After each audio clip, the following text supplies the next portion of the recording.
कुछ हमरा चाही देसी। बदल गई बहरा जाता ना हो तोने बोले में कोरी ना सरोम जी काहे कोई नी बियाहवा ये बोलोम जी लागत देखो ताड़ सोवतिन के होल पिया लागत देखो ताड़ सोवतिन के होल पिया फूल के फुलवना भइल फुटबॉल पिया फूल के फुलवना भइल फुटबॉल पिया फूल के फुलवना भइल फुटबॉल पिया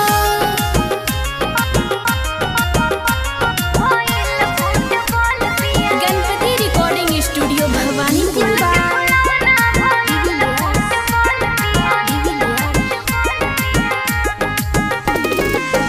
ढेर दिन होई त चल आइम घर हो, मन नहीं खेलागत त चल जा नैहर हो।